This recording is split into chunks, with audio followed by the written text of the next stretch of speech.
বন্ধুরা আমার, ভাইরা আমার, জাহান্নাম বড় কঠিন জায়গা।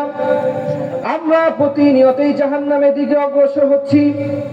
হাসরের ময়দানে হাসরবাসীরা জাহান্নামের গর্জন শুনতে পাবে। আল্লাহ পাক রব্বুল আলামিন বলছেন, ইযা উলকু ফিহা সামিউ লাহা শাহীকান ওয়া হিয়া তাফুর। হাসরের ময়দানে হাসরবাসীরা জাহান্নামের গর্জন শুনতে পাবে। তাকাদু তামাইয়াযু মিনাল গায়ব, মনে হবে যেন জাহান্নাম গুসায় ফেটে পড়বে। জাহান্নাম হাসরের ময়দানে এমন অবস্থা করবে, তার এমন ভয়ঙ্কর রূপ ধারণ করবে যেন সে গুসায় রাগে ফেটে পড়বে। আল্লাহু আকবার। ভাইরা আমার, হাসরের ময়দানে আল্লাহ পাক রব্বুল আলামিন বিচার কার্য শুরু করবেন। যারা দুনিয়াতে তাদের জীবনটাকে কোরআনের আলোয় আলোকিত করেছে, যারা তাদের জীবনকে কোরআনকে সংবিধান হিসাবে মেনে নিয়ে পরিচালনা করেছে, ইসলামী আন্দোলন করেছে, আল্লাহর দ্বীন প্রতিষ্ঠার জন্য কাজ করেছে, তাদের অবস্থান হবে কোথায় বলুন? তাদের অবস্থান হবে জান্নাতি। আর যারা আল্লাহর দ্বীনের বিরোধিতা করেছে, কোরআনের বিরোধিতা করেছে, ইসলামের বিরোধিতা করেছে, আলেমদের বিরোধিতা করেছে, তাদের অবস্থান হবে ওই কঠিন জাহান্নাম।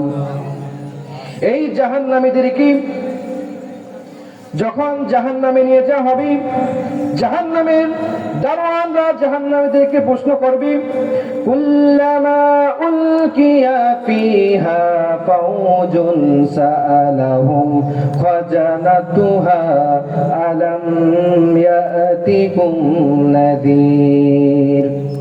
জাহান্নামের দারোয়ানরা বলবে, জাহান্নামের দারোয়ানরা বলবে, ওই জাহান্নামীরা, তোমরা কেন জাহান্নামে আসলাম? তোদের কাছে কি কোনো সতর্ককারীরা যায় নাই? তারা কি তোমাদেরকে জান্নাতের কথা বলে নাই? তারা কি তোমাদেরকে এই কঠিন জাহান্নামের আযাবের সতর্ক করে নাই? তারা বলবে, ক্বালু বালা ক্বাদ জাআনা নাযীর।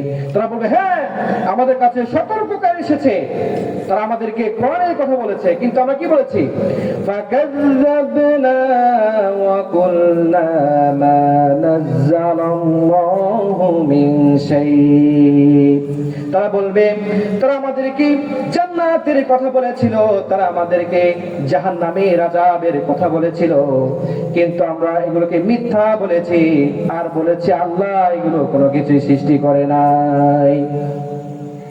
বরং যারা আল্লাহর দ্বীনের কথা বলেছিল, কোরআনের দাওয়াত নিয়ে এসেছিল, রাসূলের কথা বলেছিল, আল্লাহর দ্বীন প্রতিষ্ঠার কথা আমাদেরকে বলেছিল, দাওয়াত দিয়েছিল, তাদেরকে আমরা নির্যাতন করেছি, তাদেরকে আমরা লাঞ্ছিত করেছি, তাদেরকে আমরা বিভিন্ন অপবাদ দিয়ে জেলে প্রেরণ করেছি, বছরের পর বছর বিভিন্ন মিথ্যা মামলা দিয়ে তাদেরকে জেলের মধ্যে রেখেছি। ঠিক কিনা বলুন? যারা কোরআনের কথা বলে, যারা আল্লাহর দ্বীনের কথা বলে, ইসলামী আন্দোলনের কথা বলে, তাদের উপরে বিভিন্নভাবে নির্যাতন আসে কি আসে না বলুন? বন্ধুরা আমার, আল্লাহর দ্বীনের কথা বললেই নির্যাতন আসবেই। আপনার বাড়িঘর ভেঙে দিবে, মিথ্যা মামলা দিয়ে বছরের পর বছর আপনাকে জেলের মধ্যে রাখবে। শুধু তাই নয়, মিথ্যা মামলা দিয়ে, মিথ্যা সাক্ষ্য দিয়ে ফাঁসির মঞ্চে ঝুলে শহীদ করবে। এটাই হচ্ছে নবী রাসূলদের সুন্নাত। আল্লাহর দ্বীনের কথা বললেই, ইসলামের কথা বললেই স্টিমরোলার চালু হয়, নির্যাতন চালু হয়। ঠিক কিনা? পৃথিবীতে যত নবী রাসূলগণ এসেছেন, যত আম্বিয়া কিরামগণ এসেছেন, সাইয়েদনা হযরত আদম আলাইহিস সালাম এবং হযরত সুলাইমান আলাইহিস সালাম ব্যতীত সকল নবী রাসূলদেরকে, সকল দাঈ আল্লাহদেরকে কাফিরদের, জালিমদের নির্যাতনের শিকার হতে হয়েছে। ঠিক কিনা বলুন? হযরত